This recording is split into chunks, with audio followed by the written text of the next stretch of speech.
नमस्कार, आप देख रहे हैं युग चरण। मैं हूं आपके साथ खुशबू सिंह। चलिए शुरुआत करते हैं बुलेटिन की। अमेरिका ने इजराइल को अरब देशों के साथ रिश्ते सुधारने की सलाह दी है। मिडिल ईस्ट के दौरे पर आए अमेरिकी विदेश मंत्री एंटनी ब्लिंकन मंगलवार को तेल अवीव पहुंचे। यहां उन्होंने इजरायली अफसरों से लंबी बातचीत की।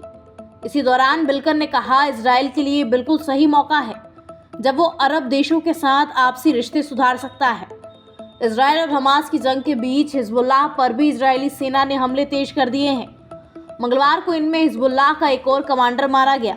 इजराइल और अरब देशों के रिश्ते सुधारने के लिए अमेरिका लगातार कोशिश करता रहा है। पश्चिम बंगाल के मुख्यमंत्री ममता बनर्जी ने मंगलवार को कहा कि लोकसभा चुनाव से पहले अयोध्या में राम मंदिर का उद्घाटन करके भाजपा वोट जुटाने की चाल चल रही है।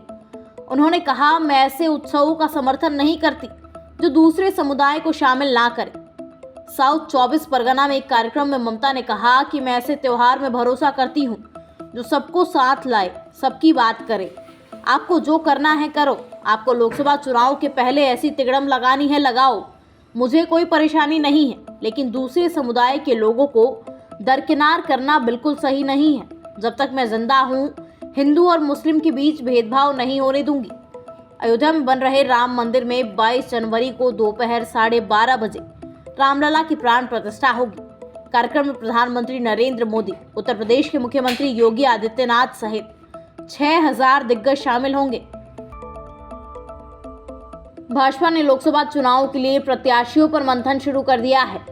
मोदी की गारंटी का नैरेटिव सेट कर रही पार्टी जीत पक्की करने के लिहाज से उन 48 लोकसभा सीटों पर कद्दावर नेताओं को उतारने की योजना बना रही है, जहां पिछली बार जीत हार का अंतर 2% से भी कम रहा था।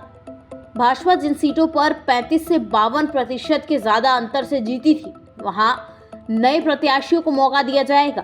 पिछले चुनाव में 0.2 से 1.91% तक कुल 48 लोकसभा सीटों पर पार्टी की हार जीत हुई थी।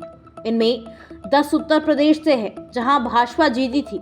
48 में से 27 सीटें ऐसी हैं जहां प्रत्याशी 1% से कम के अंतर से चुनाव जीते, जबकि जिन 50 सीटों पर जीत का अंतर 35% से अधिक रहा, उनमें 40 से ज्यादा पर भाजपा जीती। भाजपा के चुनाव अभियान से जुड़े नेता का कहना है कि ओडिशा, तमिलनाडु, तेलंगाना, असम और बंगाल आदि में इस बार कद्दावर नेताओं को उतारा जाएगा। उत्तर प्रदेश, बिहार की कुछ सीटों पर भी ऐसा ही प्रयोग होगा। राजस्थान के कई जिले शीतलहर के चलते कड़ाके की सर्दी की मार झेल रहे हैं। 2 दिन 20 से ज्यादा जिलों में मौसम का मिजाज बिगड़ने और मावठ के साथ कुछ इलाकों में ओलावृष्टि को लेकर मौसम विभाग ने ऑरेंज अलर्ट जारी किया है। वहीं आधा दर्जन जिलों में मंगलवार तड़के हुई मावठ से सर्दी के तेवर और भी ज्यादा तीखे हो गए हैं। प्रदेश में कड़ाके की सर्दी के बीच बीते 24 घंटे में अनेकों इलाकों में बारिश हुई। वहीं राज्य के कई हिस्सों में घने कोहरे व शीतलहर का दौर भी जारी है। मौसम केंद्र जयपुर के अनुसार बीते 24 घंटे में राज्य के कोटा में 22 मिलीमीटर, लाड़पुरा में 14 मिलीमीटर और 12 में 8 मिलीमीटर बारिश हुई है।